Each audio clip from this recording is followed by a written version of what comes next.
Hello my gorgeous makeup loving friends, how's it going? Welcome back to my channel, or if you're new here, hi, my name is Teresa. I've got my gross little paws on the Blend Bunny Primal Palette. So I actually have all of her palettes to date, so this is the fourth one that she's come out with, and it's kind of a nice story because it's one of the last palettes that she kind of did in collaboration with her dad before he passed away, and I just was like, oh, my heart. So the palette looks like this. So this is just my general rated or slated. I'm going to do a tutorial of this look and tell you what I think of this palette overall, and possibly some swatches, who knows. But if that sounds like something you are interested in, then do please keep on watching. Okay friends, let's give it a go and do some swatches of the Blend Bunny Primal Palette. My face is clear-ish, and we have all of this to try to smash onto it.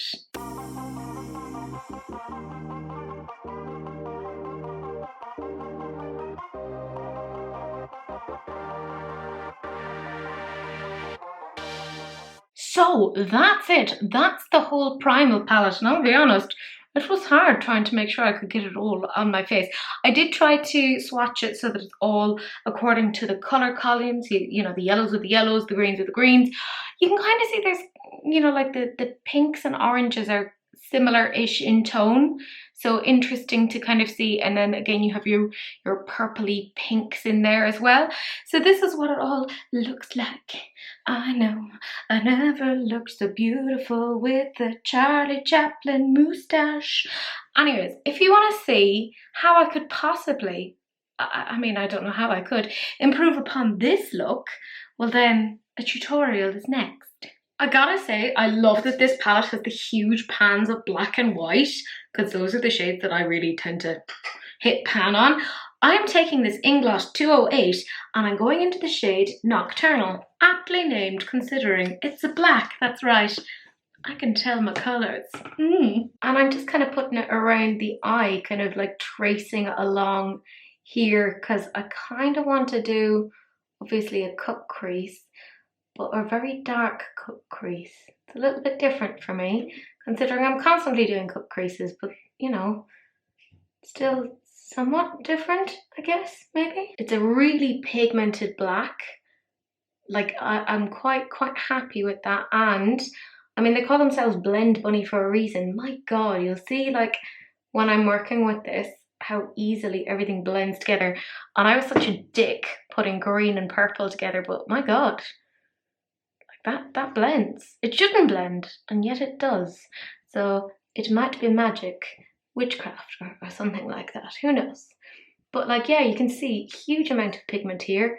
I haven't had to do really anything with it, which is my happy space. And now I'm taking a blank canvas E10 and I'm going into the shade Camouflage. And kind of as is the general case with the shades from Blend Bunny, a little goes a long way. You'll see here just how easily this blends in with the black. Like, it's pretty nice. I love as well the way that she's structured the palettes so that there's like a gradient going from light to dark, and the colours are like sectioned off together. Like, I find that aesthetically so pleasing to look at. Kind of like it. So I'm just popping that onto the inner corner there and kind of working it up about, what, the first third or so of the eye. But you can see that that blends really, really, really well with the black. Nothing major to report there, which I do like. Now, I do go back and forth quite a bit on this, but like, as in blending back and forth, but I mean, it is pretty nice. Is it seamless? No, but that's because there's more things to do, so don't judge it yet. And just popping that on top of Camouflage. And again, I mean, obviously they're the same colour story, they're both greens, but you can see how well they kind of merge together, and it gives you this fun sort of a khaki army green sort of a feel. Yeah, I know I probably have to like bring the green out a little bit more to get it to match the other eye, but like, you know, close enough, lads, close enough. And now I'm taking a Morphe JH39 and I'm going into the shade Ray. And literally all I'm doing is just kind of dabbing that here, because I will be blending that out later, but it's just kind of to give it that little bit more yellowy sort of a look, like really grungy, yuck sort of shades. Not actually yuck, but you know what I mean. Now I'm taking the Morphe M562 and I'm going back into Toxin again and just going back and forward, kind of extending that a little bit more. Nothing major, but working in along with Ray. And you can see there, hopefully, like how easily everything is merging together. It's quite seamless, which I enjoy. Now I'm taking my blank canvas E10 and going back into Camouflage, which is the dark green, and I'm putting it here and kind of extending it out a little bit more in an attempt to match the other eye. But I have one eye that's like located up like higher than the other, so they never entirely match. Ugh, how dare people have matching eyelids? It's very upsetting. Like even this eyelid droops more than the other eyelid, which, you know, frankly, rude. Taking the Morphe M562 and going back into Ray and Toxin on the same brush, and I'm just popping them there. Because that's the great thing about Blend Bunny's formula. You can literally just blend the shades together on the brush. Like I've never really come across another brand that has a formula quite like this. And I do like, now I ended up getting into Blend Bunny because of the lovely Missy, and Missy kept talking to me about Blend Bunny and was like, oh my god, you'd really like it. And I was like, well, it takes very little to convince me. I'm in, and I haven't looked back since. I've got everything that they've made so far, and I was so excited about this as well. And I gotta say, so far, definitely impressing me. And the blank canvas E10 going back into Camouflage. It is just a lot of backwards and forwards on this one. I think I extended this too much, but you fuck it. It's grand. It's almost like it's makeup and it'll all wash off and it's nothing to get upset about. Who knew? Who knew? Now I'm taking a different Morphe M562 and I'm going into the shade Ink, which is quite a blue toned purple, or blurple if you will. And I'm just kind of popping that there on top of where the black is, or Nocturnal. Probably shouldn't have put the green out as far as I did, but sure, whatever. You know, we live, we learn, we grow wiser, etc, etc. So I'm just gonna try and drag that in to make up for my mistake. I'm now taking a Sigma E36 and I'm going into the shade Poisonous, which is a couple of shades down from Ink, and it really helps to kind of blend that out a little bit further. Now these blue tone purples are like notoriously difficult to formulate, you know, like not having them be patchy or whatever.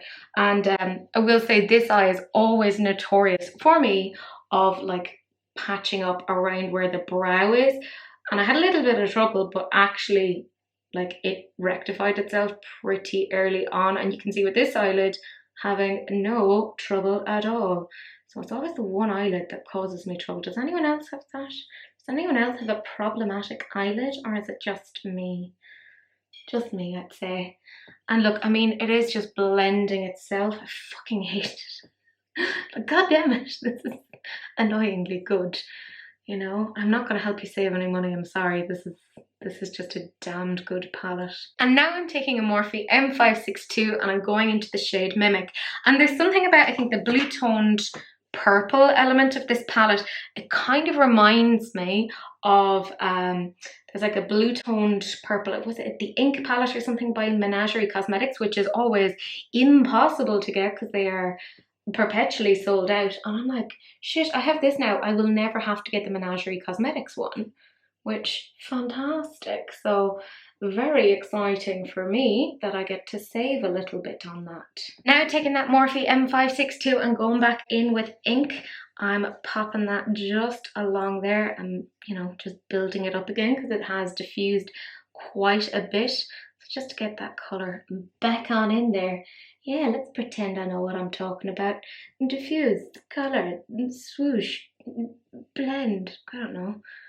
Verbs are hard. I barely do the actions, let alone know the words that are associated with them. And then the Sigma brush again, the E36, and going into the shade Poisonous just on top of that and just blending that out a little bit further. Then the Morphe M562 and going into the shade Mimic again and just kind of popping that out there. Now obviously you'll have noticed on the other side there's a little bit of a shimmer. I couldn't resist, don't hate me. So that's going to be the next thing that we shove onto my eyelid. I wish I had like more eyelid real estate. It's very frustrating. Elena, I hate you for that. You have so much eyelid real estate and I feel like you don't actually appreciate it. So how very dare you. Now I'm taking this Colour Drain medium blending brush and I'm going into pheromone, which is a weird word. I'm not going to get into that, why I find that weird, but there you go. And I'm just popping that on top here. Now, I'm trying to go fairly lightly because I will say it does have a tendency to kind of try to take over a little bit and it'll kind of outdo all the blending that has been done. So I'm attempting to put on as little as possible just to kind of give that kind of element of swishy glitteriness. Now taking that Morphe M562 and going back in to ink again just to get that depth back in because again, like I said, that shimmer will take on over. It just does it. I don't know why. It's terrible. In the best way possible, obviously. But that's kind of all I really need to do with that to really get it to kind of calm down a bit more. Then I'm taking this Zoeva 225 and I'm going back into Nocturnal again. And I'm just kind of popping that just on the outside corner and just blending it back and forward a little bit. But I will say I probably took on too much there because again, little goes a long way with this one, like it is a little bit nuts. And then back in with the Morphe M562 and ink just to kind of chill that out a little bit because it will kind of lose its mind, like me, hey. Now I'm taking this Melt Meshla brush and I'm going into the shade Warning. And all I'm doing is just popping it on the outside here and kind of bringing it in a little bit because I was like, oh, let's add a little bit of warmth. I don't know what I was thinking. Seemed like a good idea at the time. And it looks nice on the other side. So you know what, let's be consistent, you know? And you will see that it does blend quite nicely. Like, those shades do work really nicely together. So the crease is obviously done, and now I'm taking the Zoeva 238 and I'm going into the shade Ray. And I think I might have managed to use every single column of colour, not like obviously every shade, but every column. So I think that deserves like a gold medal, obviously, if people are just willing to hand them out for silly things. This is a pretty decent yellow, like it's good and pigmented. I will say that the base that I have down, it's obviously somewhat like cream toned in nature. I can't find a white base that kind of works for me. So, you know, I'm just using the MAC Soft Ochre. Can't find the white one anywhere. Very annoying. As in I can't buy it anywhere, not that I ever had it, but there you go. Another Zoeva 238 and this time I'm going into Untamed, which is quite a nice orange shade. It's very, very kind of like bright, which I like. So this is kind of giving me almost like a sunset eye on the inside. Very different for me. I normally stay away from like warm toned colours. But again, you can see good amount of pigment with this, and if you see over in the other eye, they have blended together really, really nicely. And now another Zoeva 238 and I'm going into the shade Feral, which is this beautiful kind of a shimmery fuchsia shade, which I just think is so disgustingly pretty. And I'm just popping that along the edge there where the orange meets like the black and the purple, or blurple. And I haven't put any sort of a glitter glue down. Why? Because I'm lazy. You know, why not? But you can see that you've, again, really good pigmentation. It's nice that I'm not having to get a specific primer to get that to work.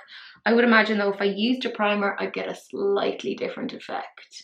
So just keep that in mind. And now I'm just taking a Morphe M562 and I'm going between Ray and Untamed here, just to kind of get them to blend a little bit.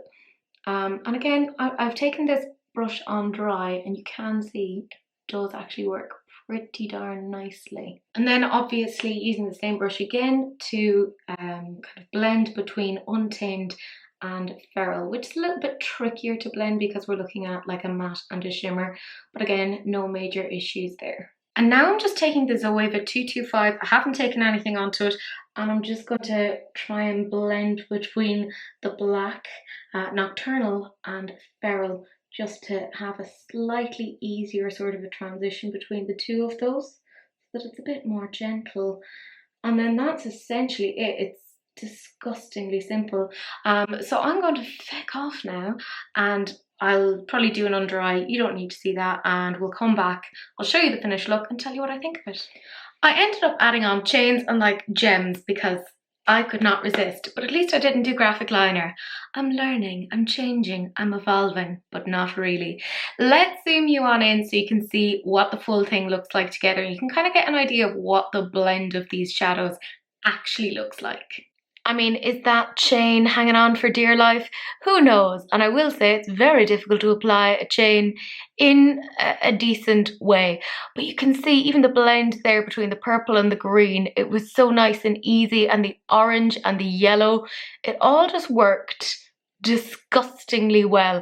I decided not to do anything on the lower lash line because I was like, no, there's enough stuff going on here. But I think in all you can actually see it works really well. It is a very matte heavy palette. There's only, I think, maybe 5 or 6 shimmers, but I don't think you really need it. I think that Blend Bunny's formula when it comes to the mattes is probably one of the best, in my opinion. So that brings us on to the review. What did I think of this palette?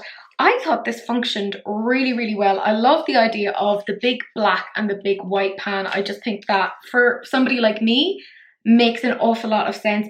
I love the way that she segmented the columns so that it's all like really user friendly. I will say, do you necessarily need this? Question mark. Because if you have the Surge and the Blends palette, you probably don't need this. If, however, you haven't bought anything from Blend Bunny and this is catching your eye, yeah, you're gonna enjoy this. Am I glad I got it? Yeah, and I'm gonna use the heck out of this, but it wasn't something that I necessarily needed. But that, I mean, I'm at a point where I don't need any makeup. I'm just ridiculous. So for me, I think as a palette, standalone, all by itself, yeah, I think like a 9.5 out of 10. Considering this is a little bit repetitive of what they have done before, I would kind of say like an 8 out of 10, but it's still a pretty damn good palette. And yeah, I just feel really happy recommending it. Like that shade Toxin, really, really, really nice, and I really enjoyed it. But anyways, guys, that is it. That is the end of the video. Do please like, comment and subscribe. Turn on that notification bell simply because it's polite, and do please share because sharing is caring, except of course when it comes to STDs. You just gotta wrap it up. But that's it. That's the end of the video, and I will see you guys in the next one. Bye.